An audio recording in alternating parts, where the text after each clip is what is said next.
come now to chapter 12 in the book of Genesis. And, well, believe it or not, in case you missed the memo, next Thursday marks our last in-person session. Right, Mr. Sarko? Yep. Okay, all right. Exactly. Yes, that's right. Now, you can count, and it's too bad Mr. Geiger's not here. I guess other people can count too, but you can count on one hand how many times we'll be back in this chapel before school is out. I've never been very good at math, but trust me, not many in-person days. Remember, like the square root of 4, not many, something like this. Now, maybe you're not like Pythagoras or Rene Descartes. Maybe you don't see the universe in ones and zeros and exponents and square roots. Fine. Maybe this morning you feel a little more like Abram. Tired.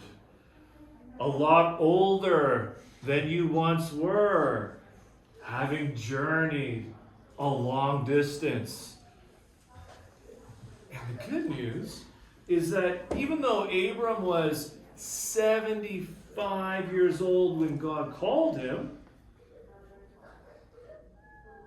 he went. And that was the beginning. Yes, it's not always easy. It is not always easy. But that was the beginning of his journey of faith. Now, Dr. Fawcett had prompted us last time to think of people who had left the faith of their childhood. And that's exactly what Abram does. He breaks with the pagan past. He responds to the living God, the Lord, the Almighty. All right, now, here is your first quiz of the day. What exactly does God ask him? So it's an imperative. God gives him an imperative command. Did anyone catch it in today's reading? What did he say to Abram?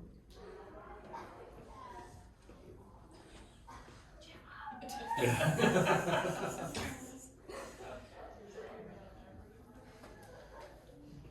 I'll give you. You need a hint here. Okay. Think. There's 3 things he asks him to do, and it's kind of like concentric circles. He's demanding him. He makes 3 demands on him. Okay. Do you guys remember anything about Abram? No. Okay. So there's an imperative. God commands him to go forth. Go forth from 3 things.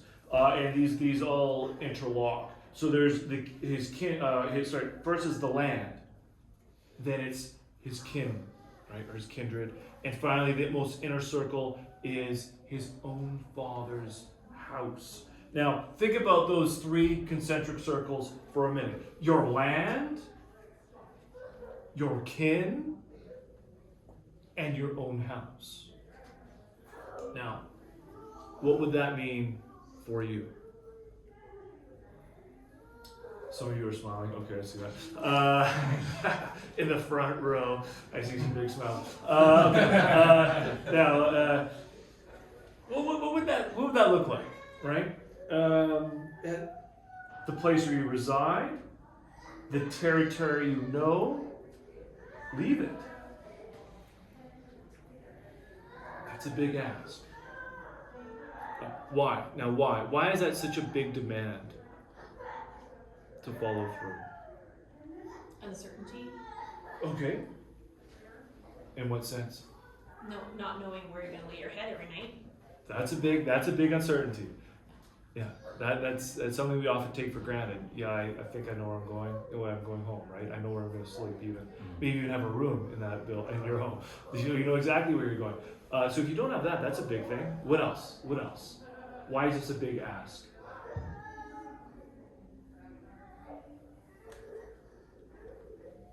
He's not a young man.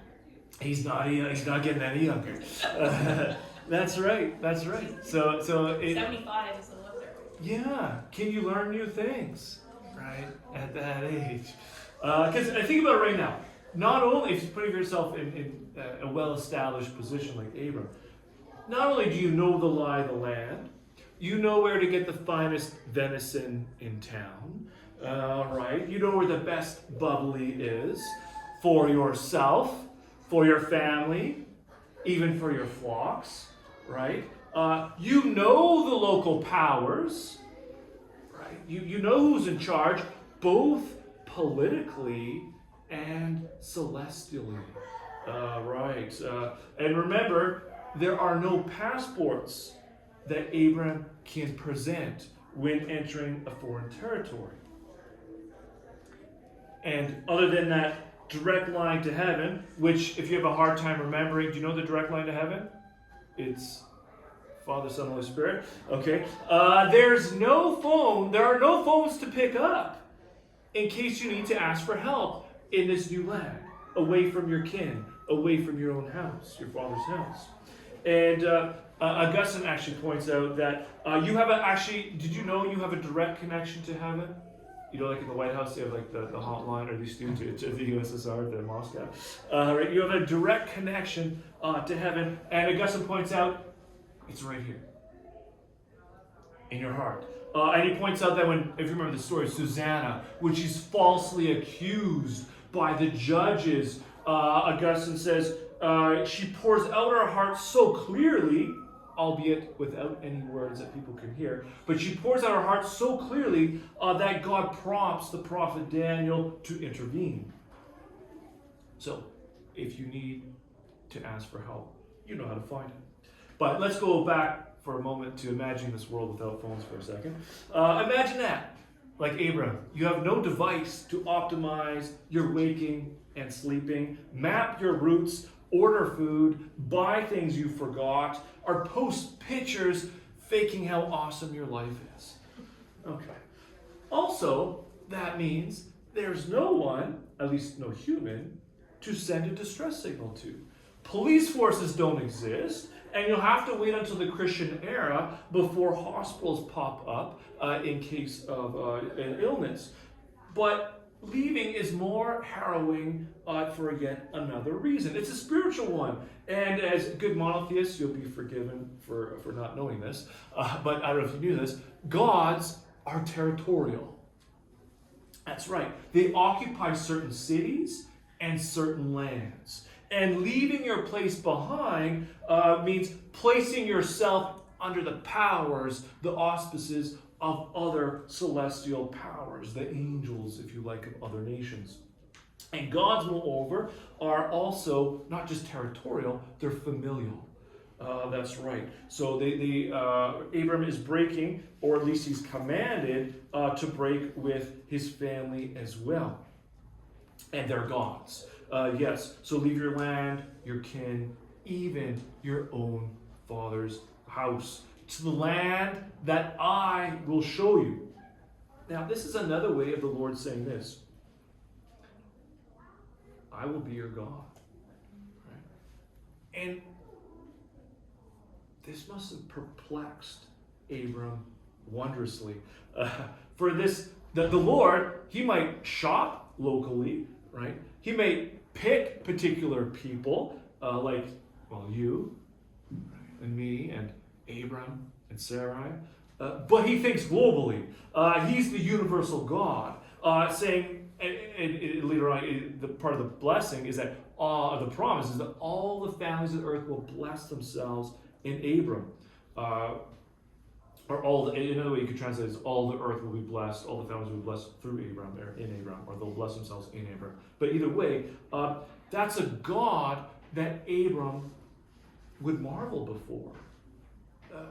Because this God pierces the familiar, for he speaks with the whole world in mind. I will say more about Abram's journey of faith, but this charisma, if you like, this blessing which Abraham is to be to the ends of the world, sharpens the contours of Jesus' words for us. I don't know if you remember this story when he's debating with his opponents. I don't know, Sophie, if you remember that bit in John's Gospel. And what he says is, your father, to his opponents, he says, your father Abraham rejoiced to see my day, and he saw it and was glad. Now that's the past tense. Abraham, Jesus says, saw him. He saw Jesus. However that worked, and he glimpsed, however dimly, the beauty of Christ and eventually the promises of the gospel to the ends of the world. So Abraham is called to leave his land, his kin, and his own father's house, and he goes. So he begins anew with the Lord. Now, have you ever thought about this? Why did he do it? Why did he go?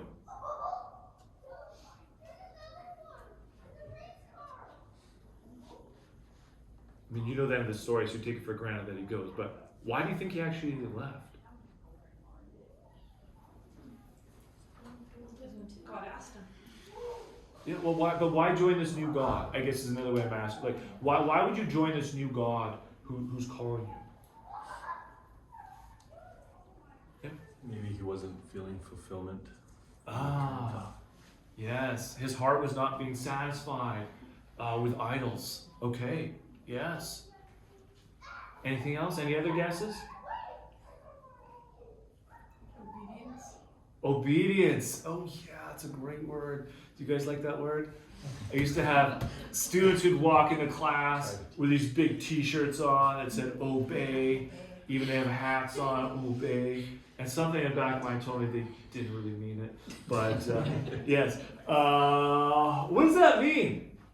Sophie, do you know? Do you know what it means? Obey? Like literally, the etymology of it? Yes, to listen deeply. That's right, exactly it.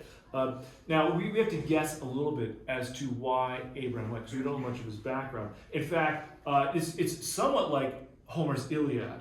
Do you remember that?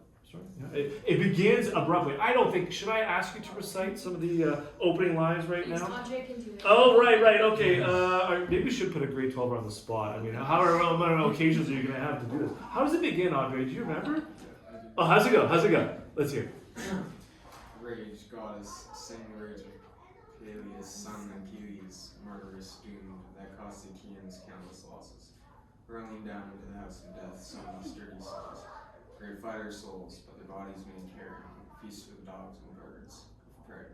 And the will of Zeus moving towards its end. Began these where the two first broke and clashed. Agamemnon, Lord, and brilliant deeds. Okay, let's give Andre a round of applause. Thank you, Andre. I thought many of you were just going to start joining in spontaneously. No, but he had it. So, he knew it. Andre, you knew it. Very well done. So, if you recall, it begins in media res, in the middle of things. And you're thrown to the 9th year. I mean, you're in grade 9 when you read it, but the 9th year of this complicated story. On the shores of Troy, Homer lets you feel the foam of the sea lapping up against your cheeks. You hear the dog-faced Agamemnon barking at the sullen and intractable Achilles. The deadly archer Apollo lurks in the background with his plague-tipped arrows, right? And so on.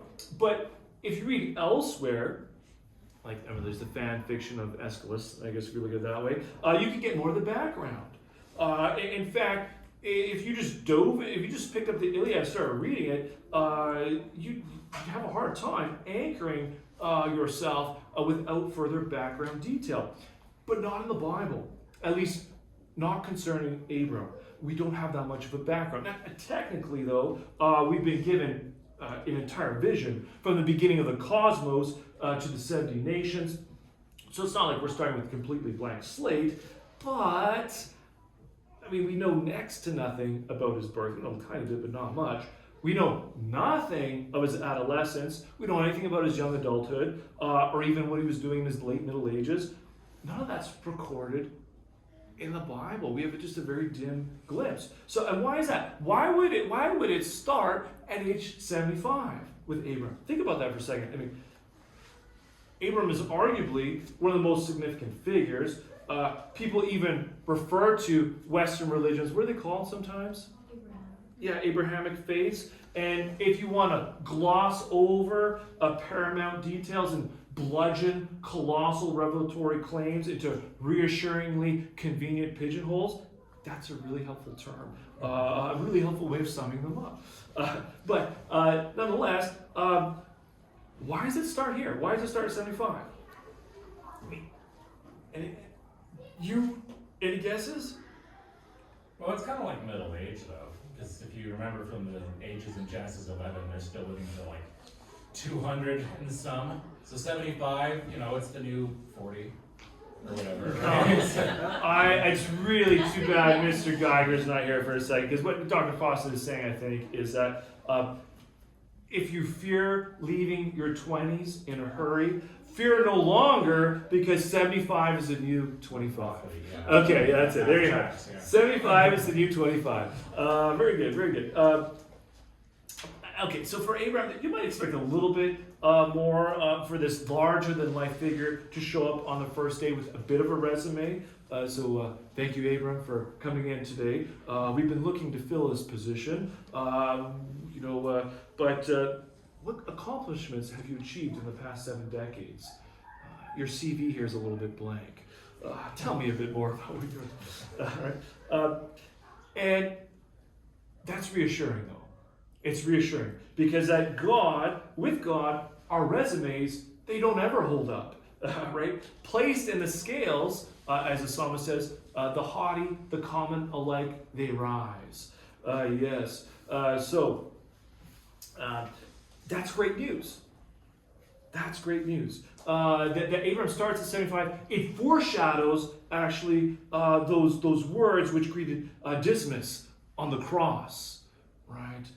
This day you'll be with me in paradise.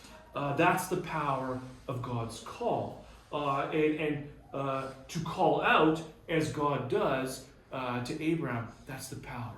Our resume is not what he's looking at when he calls us. And the word for call in Greek is kalo, is related to ekelo, which is where we get the word election from.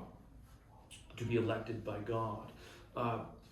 Right, okay. But let's talk about you for a second here, instead of Abraham. Just imagine for a moment, your life is a joke. Can you do that? Okay, that's a bit harsh, maybe. Okay, was that too easy? Oh no, that's too harsh. Okay. Okay. All right. You're supposed to say that's really harsh, Dr. Mclarney. That's too hard for me to do. Okay. Let me make it a little easier then. How about this? Imagine your name is a joke. Okay.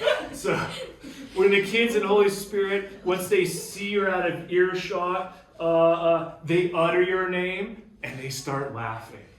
Okay. Now, do you remember? Who's Abraham's father again? Do you remember his name? Terah. That's right. Do you remember what his name means? Wanderer. That's right. And some places it can also be translated, or some you can also translate as stationary. Think of being stationary in the wilderness, for example, or stationary, holding on to your old gods. But okay, that's Terah. I don't know if we talked about Abram. I maybe that we were testing you too much here. What does Abram mean? Because there's Abraham, which his name is changed later. But what is Abram? That's his name right now. What does it mean? Any You guesses? might still have a sheet in your binder if you want a sheet. So, and I want you to help me out here. Not there. Connect the dots for me. First, we gotta know what his name is and why is it a joke. Yes, Andre. Can you go 2 for 2? He's 1 for 1 so far. All right, Andre, let's hear it. Father, Abram's father. Yeah, pretty much. You're very, very close. So I give you like 0.75 there, maybe 0.8. So yes, Av is a common term in Indo-European language. This is even a Semitic language for father. And so it means exalted father, or you could translate mighty father. But the Av, like Abraham, right? That's connected there. Yeah. So you pretty much got it. Yeah. And it's kind of Abraham. well, he doesn't have any children, so. Well. Exactly. That's the joke. He's lived in his mother's basement. So let's get 100% for that. Yeah. Okay. Oh, you got it, Andy. Okay, we'll bump it up to maybe 0.95. Okay. So for 75 years, he's been in his mother's basement. But he doesn't even have any kids. In his mother's other He's the space. 30-year-old. Okay. Shout out to the 30-year-olds who are still living at home. Okay. Okay. But he's the farthest thing from a mighty father. So what does this tell? Or an exalted father, right? What does this tell us about the wisdom of God?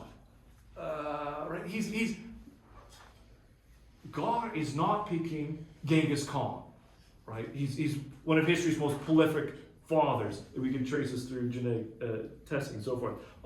He doesn't pick a Genghis Khan to form a mighty nation. He's also not picking Nimrod, right? A great warrior who's able to pick up weapons and build a city as much as he'd like to, right? As much as Nimrod would like to be chosen.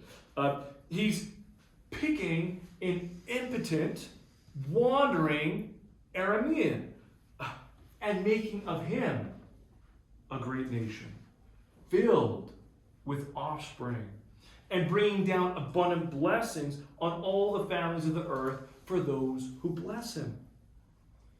So, why is this good news? It means you can relax a little bit. You don't have to have a resume to boast about. You don't need a name that sparks instant recognition.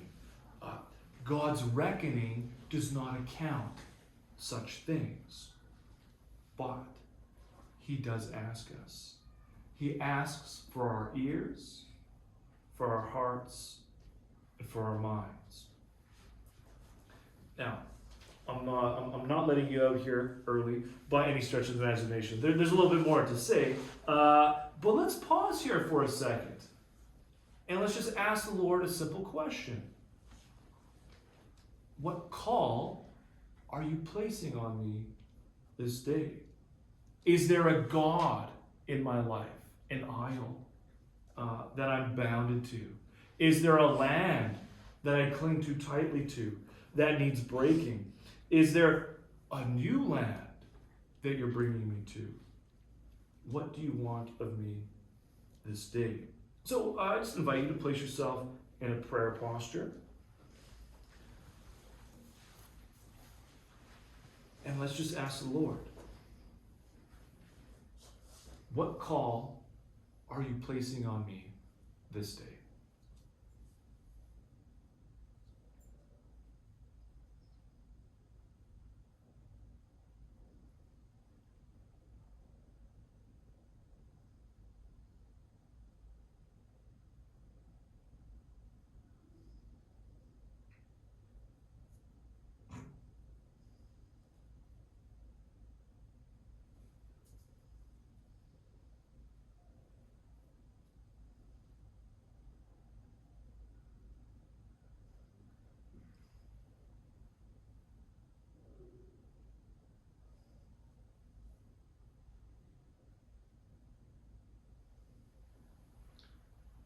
Now,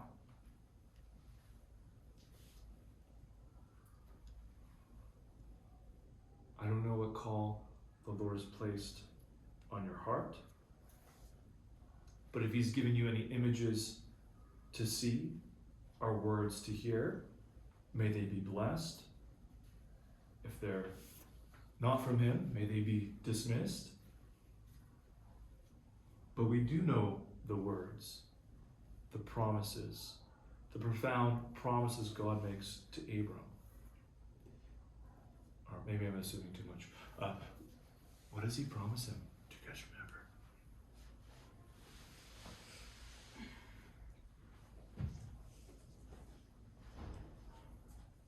I don't remember the words exactly is, but doesn't he promise him that he'll have like as many descendants as the stars or something? Yes. Okay, so descendants, good. And that promise comes a little bit later, but yes, it's implied in what he says here today. Okay, so descendants, we got that. There's something else, yeah? Nation? Yes. He says right here, I will make of you a great nation, and I will bless you. And I'll make your name great so that you'll be a blessing. I will bless those who bless you and curse those who curse you. All the communities or families of the earth shall find their blessing in you. So put another way, he's going to make of him a great nation. That means, what do you need for a nation? You need these two things. What's it? People, and what else? Land. That's right. So that's a blessing, promise of descendants and land. And then the worldwide blessing will come through Abraham to all the families of the earth. Now, today, in retrospect, we can see how that promise has been fulfilled. But once Abraham finally moves out, it wasn't easy. It wasn't a cakewalk. And Abraham does obey. He listens deeply, but he's not entirely listening. Did you catch the detail there where he wasn't, he's hedging his bets a little bit? He's asked to leave his father's house, but what does he do? How does he not totally listen? Let me read you verse 4 for you. Oh, Margaret, do you know? I think he brings his father with him. Close. Yeah, he doesn't bring Terah, but someone else. So Brings his nephew. yes. So it says, Abram went as the Lord directed him. If it was full stop, that'll be fine. If there's a comma. And Lot went with him. Right. So he's still bringing, and Lot with him, part of his father's house. And if you know a bit about Lot, well, this is going to cause great strife. So Abraham does put one foot forward after being called. And you know what? God can work with that. He can work with that 1 foot forward. That means he can work with us too, if we invite him. So this morning we pray that we may walk with Abram. For when we have taken all that we've learned and studied this year, and go out in faith to the land that God is calling us, if we do that, we walk with Abram. And everyone else who's come before him, who's followed that call, with Noah, right, with Seth. We walk on the oceans, right, on the deep. And as we go through this valley of tears, we follow a countless procession of saints with Christ at the head of the train, for we walk by faith. And until we reach our destinations, we keep our eyes fixed above on our true homeland, the promised land. We keep our eyes fixed on the one we're listening to, the one calling us by name, to walk away from our idols, for he's calling us home to our true Father, right? To our true home, to our one Father. And he's calling us to live in him and in his love.